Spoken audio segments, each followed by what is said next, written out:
Viewer and listener warning. This episode discusses topics which may be triggering for some. We will talk about self-harm, suicide, depression, and chronic pain and illness. If you or a loved one is experiencing a mental health crisis, please call the National Suicide Lifeline at 1-800-273-TALK or 988 come July 2022. Welcome to Mental Health Helps, where we heal, educate, listen, prevent, and support through conversations with experts, activists, and people's personal stories. Hey, welcome today. My name is Brandy Vega. I am joined in the studio with John Pennington, and we are discussing suicide prevention. Thank you for coming. Thanks for having me, Brandy. Let's go a little bit into why you're here today. Tell us what led to you being here, your story. Sure, yeah. I heard about you and your daughter and your whole story and how heartbreaking that was for you, even though nothing bad happened, but there was an attempt of suicide, right? And I reached out to you because that actually happened to me with my brother, who actually did commit suicide nearly 10 years ago. And so I wanted to come and talk with you about my experience and how it's affected me and it's affected my family and friends and other relatives too. Have you been very vocal about this in the past? Initially, I wasn't. I didn't want to talk to anybody just because it hurt so bad. I didn't want to bring up past feelings, and it was hard. It was hard to talk about it for a couple of years, and then I started going out and expressing and realizing that other people needed help and I needed to share my story instead of keeping it in because it wasn't doing anybody else any good. It wasn't doing me good. And so I've started being more vocal about it in recent years. I'll admit I was a little bit surprised when you told me this because I met you on this big executive mastermind group and your family's very successful and you're an attorney. Right. And your dad is very, I mean, it's just kind of like suicide knows no bounds, right? Right. Young, old, rich, poor. So it was a little bit surprising to me because sometimes you think, well, people would assume it makes more sense that your daughter attempted because you were a single mom and you had this. Whereas what led to you losing your brother? So my brother's story is, every story is a little bit different. So his is even a little bit more different. My brother, just to give you some background about him. What's his name? Bo Pennington. So he's 2 years my younger, and he was one of the most popular, well-liked people in our entire neighborhood, in our entire community, in the school. He was not in the popular sense of he's a jock or like just I don't know, not that kind of popular. He was popular with everybody because he was nice to every single person that came in his path. Right. There was a story about him. There is a story about him. There's this one kid that we knew. He was going to and from work, walking pretty far away. He didn't have a car. He grew up in a tougher environment, and he'd walk, it was 30 minutes, 20, 30 minutes or so to and from work each way. And my brother had a bicycle, and he just gave his bike to him. He said, "Do you need this for work?" And he just gave it to him, not even thinking of, I'm not going to have a bicycle to go ride with my friends or do whatever. It was, you need it? Here it is, and I'll give it to you. I mean, that's the type of person that he was. Just very charitable. Very charitable, very kind. He was the student body president of Alta High School. He, very, like I said, very likable, very charismatic, very charitable person. And you would think, out of all people, it would be the last person to happen to. Yeah, like he's got everything. He's a happy guy. Yeah. Right. He has it all. And so the story goes, he was great. Graduated high school. He went to college and had a scholarship at Southern Utah University and was doing well there. And then one day he just started getting a violent migraine headache. And so much so, I've had migraines, and I'm sure maybe you have. Yeah. And so much so he collapsed on the ground, couldn't function, had to call mom and dad at home. I don't know what's wrong with me. Something's going on. And they had to pick him up from school, take him home, and take him to a bunch of different doctors and different specialists and whoever else that could hopefully cure his headache. And Right. it didn't go away. It stayed with him for 4 years. Just constant, nonstop? Constant headaches, nonstop. I believe he told me one time that it went away for 5 or 10 seconds at one point when he woke up in the morning, and then it was back. Yeah, and they were trying. He tried all kinds of things, tap methods. I remember hearing. I mean, you guys were able. You took him all over the country or world to specialists trying to figure it out, and they didn't know. Yeah, nobody could figure it out. I mean, the brain is hard. Out of all the things that doctors and medical advances and stuff, the brain is kind of the last frontier. Yeah. And it still is. I mean, this is nearly 10 years ago, and they're still trying to figure it out, and nobody could figure out what was going on with him. I mean, my parents took him to all types of doctors across the country and trying to figure it out, and I mean, you'd go to hyperbaric chambers and go to the drip lines and put some medicine. They just tried all kinds of Everything. stuff. Yeah, and it didn't go away. And so he was very, very frustrated with how his life had become. He was, like I said. Did he drop out of college? Was he functional? He had to drop out of college. Okay. He was at SUU. He had a great degree, or not a degree. He had a great scholarship there, and he had to come home, and because he couldn't function because so it was so bad he was just not even really functional. Most days he would be in bed, laying down, trying to just cope with a headache. And I mean, I've had a couple of nothing. I mean, some things would help, and they would reduce the headache, and then he could go out and he would try to go back to school. He tried to go back to several schools and go live on his own, but then it was just too much for him, and he had to come back just because he couldn't focus as much as he wanted to. So it was this constant chronic pain, nothing was working, nothing was helping, and he just started to feel hopeless? Yeah. He felt hopeless. He felt there was no future for him. He felt a burden on his parents. Because, I mean, going to doctors all around the country is not cheap. And one doctor in particular, I think it was a $10,000 treatment, right? And it kind of worked, but then it ultimately didn't, right? And so my brother, being a logical person, which some people are, he thought, my dad can't make enough money to keep going to these doctors. $10,000 a piece for each doctor. That's going to eat up his savings, his retirement. It's going to eat up. It's a burden on him financially. It's a burden on my mom mentally and physically, because just the emotional toll of you're trying to get your kid better and it's nothing's working. That he was thinking about all this stuff as it was happening, and so he thought, well, I guess the best plan is just for me to exit and leave everybody. So when did he do that? It was nearly 10 years ago in July, so July 11th, 2011. And did he leave a note explaining, or did he tell you guys anything? Like, did you know it was coming, or was it a surprise? Actually, it was June 11th. Okay. So yeah, to answer your question, we kind of knew that it was going to happen, because he was taking a lot of medications, and one time a week before he did shoot himself, and a week before he did that, he overdosed on, I don't even know what, but it was a bunch of drugs, just trying to, but he didn't calculate it right. And he had such a high tolerance because he'd been taking meds for so long that it didn't work, and so then he tried again with alternate means, but it.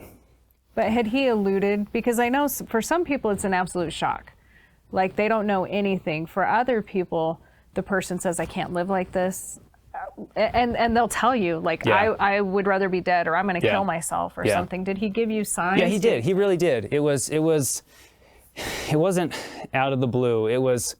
he would say stuff like that, like, I don't know if I can go on any longer. I don't want to do this anymore.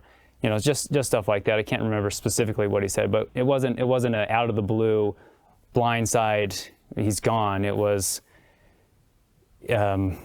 more of, there were hints here and there, and even to the point where my parents would have discussions with him of, you know, if you're going to do this, don't go drive out into the West Desert where we can't find you and we don't know where you are, and have that big worry. If you're gonna actually kill yourself, just God. do it here. And Can that's you such imagine a tough having that discussion. You've got children.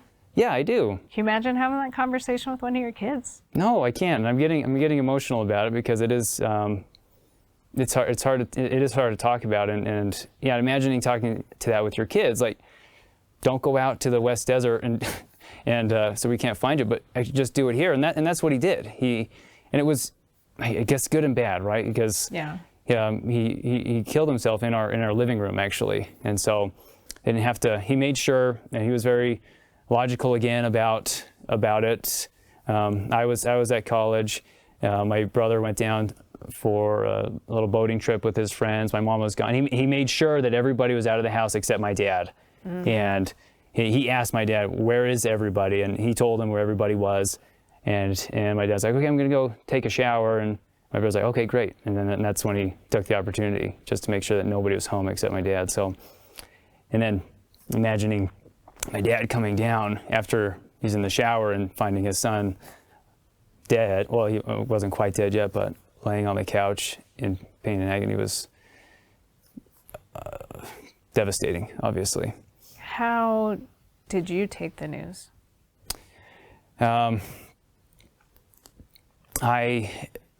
Like going back to that, we knew it was kind of coming.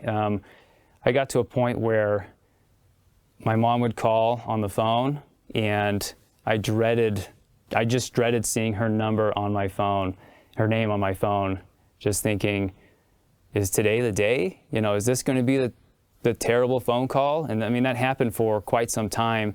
And same feeling when I saw her call, just kind of, it's because it's out of the blue, right? Yeah. And I saw her number, and I picked it up, and she's just bawling on the phone, and so I knew something had happened right then, and immediately started crying. He was at the hospital, not quite dead yet, but in a vegetative state, and so me and my wife jumped in the car and drove as fast as we could up to the hospital to see him, and just hold his hand for one last moment before they just pulled the plug on him. How did you feel when you saw him there? How did you feel? Terrible. Absolutely terrible. Yeah, I've never cried so hard in my life. I was in the waiting room, just bawling my eyes out, and my wife's trying to comfort me, and actually holding his hand. I mean, it's a terrible feeling. Were you mad, sad? I was. You just have conflicting feelings. Yeah, I was devastated, very, very sad, but kind of mad too. Kind of thinking, how could you do this? How could you, put our family through this? Why couldn't you stick it out a little bit longer? But at the same time, I was thinking, good riddance, because this has been going on a long time, and you feel guilty for thinking that, right? You feel like you're just such a jerk, right? Just because, because leading up to it was such an emotional toll. We get vulnerable, even more vulnerable here, but my mom had a mental breakdown just because of, like I was saying earlier, it's just so hard to see. It would be so hard to see your kid go through that and nothing you can do to help. And she's trying as much as she could and couldn't, and really had to stop helping and have my dad kind of take over because it was just too emotional and burdensome on her. And just seeing that for me, kind of, in the family, but kind of outside, viewing my parents and him trying to figure it out. So while there was a lot of sadness, there was probably some like relief. A little bit of relief, yeah. One, he's out of pain. Yeah, right. But then just the emotions I think that you go through, I was, talking to other parents who've gone through this and people. Yeah. It's like when you anticipate it every day for years, it wears and drains you to a point where, I honestly don't know what's worse. In my mind, that seems like a harder way to go than just being blindsided. It is really hard. I don't know if it's one's harder or the other, but it is definitely hard. It's definitely not pleasant, and it's definitely takes a toll on everybody involved. So what happened next? How did you guys proceed? After he died? Yeah. We had a funeral in the next couple of days. I can't remember what day it was. I guess immediately after, my brother was on a boat vacation with his friends, and I volunteered to go pick him up. It was they were like Lake Powell, and I had to drive several hours to go pick him up and back, and I think I needed that just to kind of get out of the situation, just not be there at the hospital doing nothing. So it was good. It was good to get out and to but I cried the whole way there and back. Right. And so after that, we scheduled, we had a funeral, and it was really weird just to see your brother dead in a casket and going through that whole thing. And then, how old was Bo? He was 22. 22. And there's 3 boys, or? There's 3 boys, yeah. Just the 3 boys. So I was the oldest, he was the second, and I have a younger brother. Okay.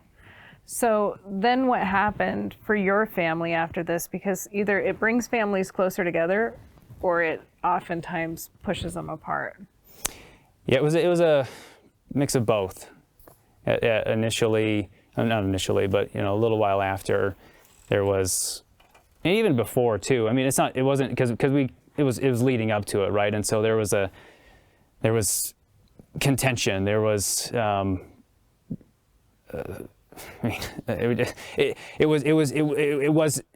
family was drifting apart in several areas, and that happened for a long time, and even before and after, a lot of times it does break families apart because there's a blame game, there's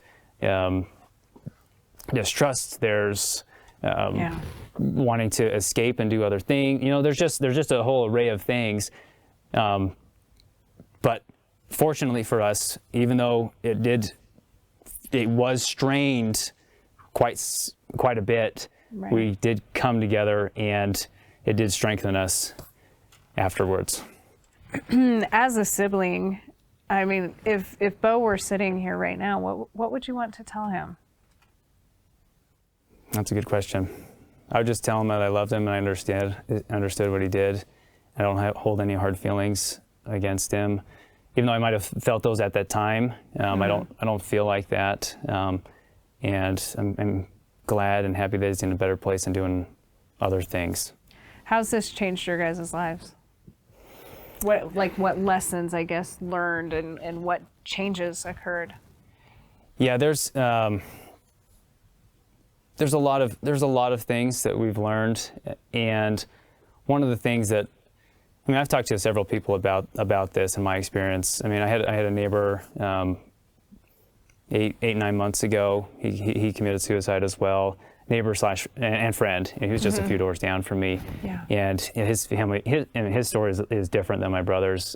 He's a little bit older than me. He has 4 kids, a great wife, and his kids, all boys, and ranges. Oldest is 12 or 13, and the youngest is 4 years old, and he suffered from depression, and for a long time, and it was it's devastating for them and for us too, and it actually kind of made me relive it, because I tried to forget because it's just such a painful thing, but revisiting that and thinking about it again, one of the things that I've learned is you can't, once it does happen, you can't blame yourself for what happened. You can't do that to yourself in your mind and ask, what could I have done better? How could I have prevented this? And just question it, because you'll just dive deeper into your own despair and your own depression. And it's not healthy for you to do that. Did you do that in the beginning? Yeah, I think everybody does. I think everybody thinks, man, I should have done that. I shouldn't have left him alone. I shouldn't have yelled at him a couple of weeks ago, or not yelled, or got in an argument with him, or, right. You start playing this thing. I shouldn't have done this or that. Woulda, coulda, shoulda. Yeah, right. And it doesn't matter. I mean, people. How'd you learn to let go of that? I realized thinking those thoughts wasn't productive and it wasn't healthy, and it didn't help me move on. And sometimes when that happens, you don't want to move on. You want to stay in the pain for a while, and that's not healthy either, mentally or physically, because you stay cooped up and you don't go exercise like you should, or you don't do normal things. And it's understandable. I mean, there's a time and place for that, but there's a point where you need to get on and move on with your life. See, your story is interesting because a lot of people deal with chronic pain. I mean, I watched my mom suffer. She's got a degenerative bone, arthritis, like all this stuff. She's 60. She looks beautiful and healthy, but inside she's in constant chronic pain. Mm-hmm. And I see her just suffering sometimes. And I worry about that too, because I mean, recently the creator, founder of Texas Roadhouse, he committed suicide because he got COVID and he got tendonitis, and the ringing just wouldn't stop. And it's weird how medical issues and things that you just can't fix make you feel completely hopeless. Yeah. I mean, I don't know how I would deal with that either. I mean, I feel so bad for your brother and your family going through that. Yeah. Because it almost seems like a lot of people might look at that and go, I might have done the same thing too. Yeah, exactly. It's a lot of it is willpower and hopefulness, and when you lose that, I mean, it's most of it's a mental game. Yeah. And once you lose that sense of desire to continue on, then that's when you start having those thoughts that you'd be better off not living. Mm-hmm. Chronic pain. My grandpa, kind of the same thing. He's been sick. Well, he passed away a couple of years ago, but he was sick for decades, laying in bed. But he knew he had to, and this is what kept him going. He knew how to provide for his family, be there for his wife. He had 9 kids, so I mean, there's a big family, and he pushed on and pushed through the pain. And there's other stories too, where people, similar things, is that they you have to have a motivation. There's some type of motivation, exactly. And when that's pulled away from you, and you don't think that there's any light at the end of the tunnel, is when things start to happen. Well, and we know with technology too, especially medical technology, and I would say if anybody's suffering from constant or chronic pain or any of this, there are always advances. You know what I mean? Right. Who knows, 10 years down the road, or even a year or 6 months, they might have been able to figure something out, or exactly. But I look at my life and I think where I would have, all the experiences I wouldn't have had if I had checked out. Mm-hmm. And I'm so thankful that we're here. But why, I guess, what message would you want to give to other siblings from your perspective? Because we've talked to parents, but as a sibling, how did this shape you? Yeah. One thing that I would tell siblings, and just because it's different, like you're saying, it's different from a parent-child perspective, and it's different with a sibling's perspective. Siblings that are going through this, they need to realize that it is harder for their parents. And it's hard for the siblings, but they need to reach out and be extra caring and loving to their parents, just because it is so much harder for them, and be understanding for them, be understanding with them and for them, just because it's just so much. It's just so much harder, and it's different. I mean, I love my brother, and I love my other brother too.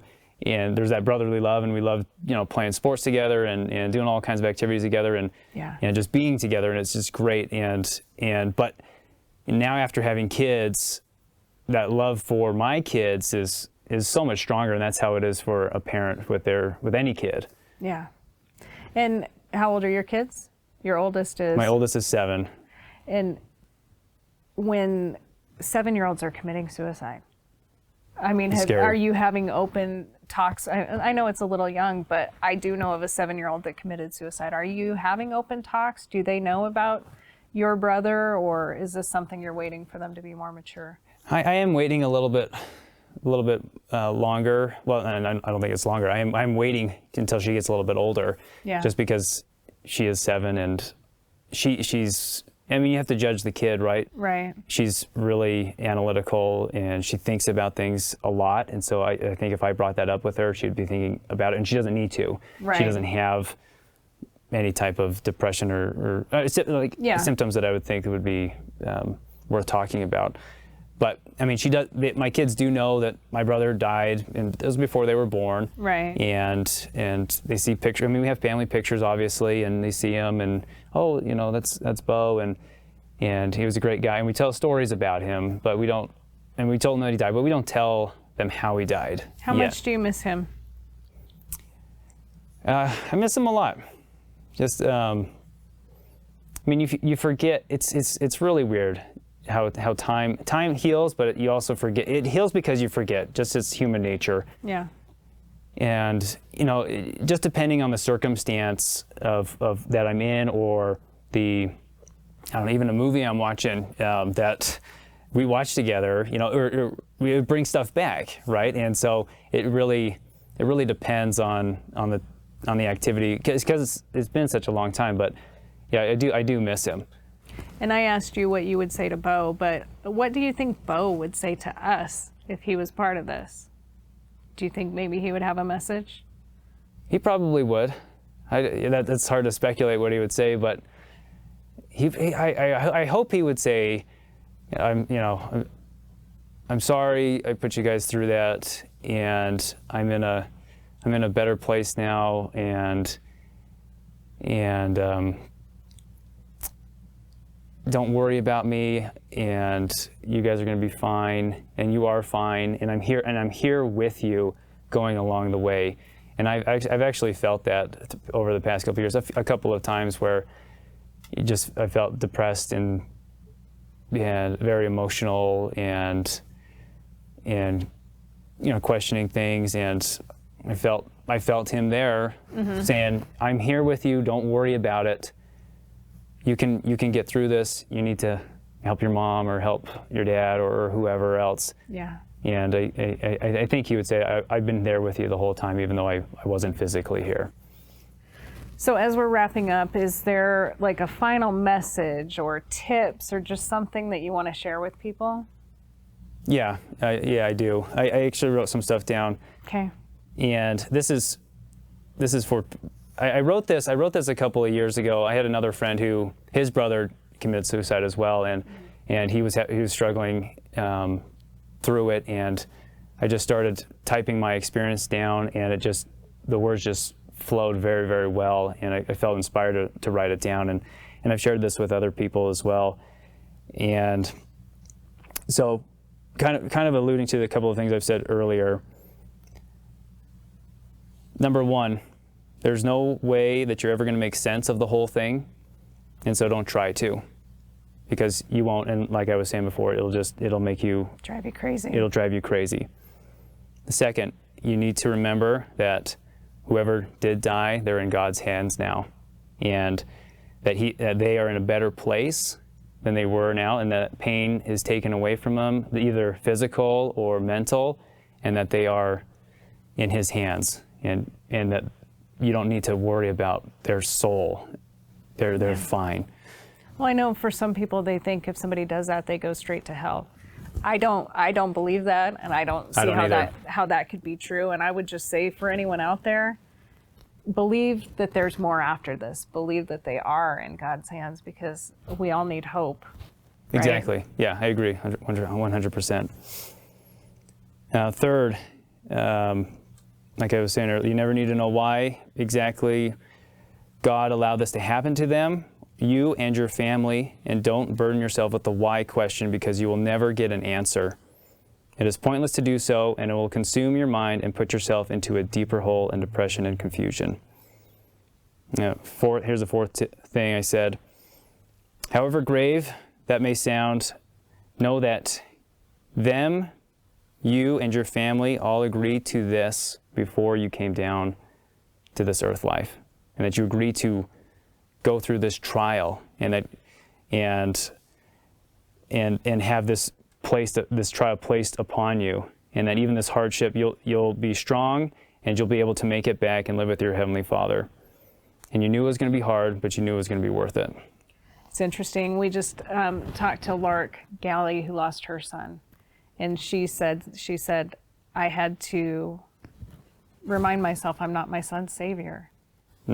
And you just have to almost kind of accept it. And sometimes I think to myself, like, what was I thinking up there? I didn't want these challenges. Why did I agree to this? Was I tied up? Was I bound? Like what? But then when you look back on it, as difficult and as hard as they've been, and I mean, it's been some hard roads. There's lessons that you learn. There's growth that happens. There's things that occurred that would have never occurred any other way. Have you noticed that in your life? Yeah, absolutely. There are things that, I mean, of course you want them to be with you as those things may have occurred or may not have occurred, right? But yeah, I mean, definitely it's a pivot point in your life, and it either makes you or breaks you. And hopefully, if you push through it, it'll make you stronger, and you become the person that you've always wanted to become and be, and be there for other people going through the same thing, which has been my experience. That's great. Did you have anything else you wanted to share, or was that? Yeah, there's a couple more here. Okay. The next one is remember to, and I think this is a very important one, remember to pray and seek comfort from your Heavenly Father and and the Holy Ghost, and really rely on the Lord to help you through this, because if you don't, and you don't have that hope that there is an afterlife and that you will see them again, then that's even more devastating, because there is an afterlife, and people all over the world have had spiritual experiences with loved ones that have comforted them some way or some other experience, right? And relying on God to do that is essential to helping you cope with it, and realizing that you will see your family members again. I have a quick story I'll interject. I volunteer at the hospital, and one of the patients had been on life support for about 6 weeks. And we don't know if it was a suicide or a murder. Mm-hmm. And either way, she had a shotgun, and it had done a lot of damage. And I got to be very close with her family, spending time with them, doing spiritual care and nobody dies alone type stuff. And they didn't believe in anything after death. And it was very hard for them, because they were looking at her and struggling. And so I said to them, what do you think is going to happen to her if she passes? And they said, she just dies, and she gets buried, and that's it. That's the end of it. I said, well, I don't believe that. And they wanted to know what I believed. And so I shared this, and she ended up passing a couple of days later, and her sister was getting ready for the funeral and out dress shopping, and got very sick and needed emergency surgery. This is like, her sister had died 2 days before. They were having the funeral in like 2 days. Well, she gets sick, goes under anesthesia, has to have an emergency surgery. As soon as she comes out of surgery, my phone rings. And she's like, it's her mom. She goes, Brandy, I have to tell you the most incredible story. You're right. I said, what do you mean? She goes, my daughter just got out of surgery. She goes, and she talked to her. Really? She goes, while she was under anesthesia, while she was out, her sister came to her and said, I'm okay. This isn't the end of it. like life goes on, and just comforted her. And so she got on the phone with me and she goes, I can't believe you're right. Wow. And then when they went to the funeral, having had this experience, they could look at it a little differently, you know, and it was such a miracle and such a great thing for the family, because 2 days earlier, they just thought it was the end. Yeah. But then she was able to have that one-on-one visit with her sister and tell her, I'm okay, I'm in a better place, life is good. So when we went to the funeral, instead of feeling just this dread and despair, which you feel anyway, but they had some hope. And so I like that you're sharing that, because we can all have our different beliefs, and I'm not trying to put my beliefs on anybody. I'm just saying I know what I've seen, I know what I've heard, I know what I've felt, and this is my belief, and it gives me comfort and courage and hope. And I really hope that it will do the same thing for you, because I do believe that even though they're gone, they're still with us, and they're still waiting for us, and it's going to be a glorious reunion when that happens. Absolutely. Yeah, they're there. They're there looking over you and looking over all of us, and wanting us to make it, and and to be protected, and join them in the afterlife. So yeah, don't lose that hope. Yeah, exactly. Is there anything else that you wanted to end with? I just wanted to all those people listening here, that if you have gone through something like this, you can make it through. It does take some time though, just because it's so shocking and abrupt. Even if you are preparing for it, it is still very life-changing, and time does help heal wounds. And when we were first going through this, people would tell us, it takes about 7-8 years to actually, you go in a slump and then you kind of come on a rise, and that's exactly what happened. Been your experience? Yeah, that's been my experience. You just keep going lower for a couple of years, and then you finally start to come out of the sadness and depression that you carry on yourself. But you can get through it. You can end up being functional. I mean, you have a very happy life. You've got a beautiful wife. You've got a great career. You've got good kids. Your family is all getting along well. Oh, so there's hope, right? There is hope. You can get through it. You can do it, and rely, and don't be like me. And even though it might hurt, just to keep it in and get that, and keep that pain in and suffer through it. There are lots of people who have experienced the similar things, and maybe it's not suicide, maybe it's just a death, or maybe it's something else, but being vocal about it and talking about it really does help, even though it's very hard to do initially, just because you don't want to talk about it, because it brings up those feelings. It hurts very bad. Yeah. And we don't like to cry. We don't like to feel these feelings and emotions, but there's healing in talking. There's healing in community, in finding out other people are going through it. I'm not alone. I thought I was the only one going through this. And again, when we get it out there and we don't make it taboo and just say, okay, you know what? Yeah, I lost Bo, and here's what happened. And maybe somebody else lost it. If we can find purpose in our pain, then that gives us something. And if we can encourage others, I'm finding with my daughter, as we talk about this, her own struggles, she's able to help others and minimize her struggles, because she's finding strength in giving others strength. Right, exactly. So thank you for coming on. I think that this is the most important thing. From the darkest, deepest depths of despair, we can find courage, hope, strength, and hopefully we can reach out to others and give them that same courage. And even when they don't have it in themselves to fight for another minute, whether they're the one that's contemplating suicide or whether they're the family member that's been through it. So there is help. Seek that help. Thank you for coming in and sharing your story. And hopefully we can reach more people. Have a great day. Thanks for tuning in to Mental Health Helps. If you're an expert or you have a story you would like to share, please reach out to us at gooddeedrevolution.org. If you or a loved one is experiencing a mental health crisis, please call the National Suicide Lifeline at 1-800-273-TALK or 988 come July 2022.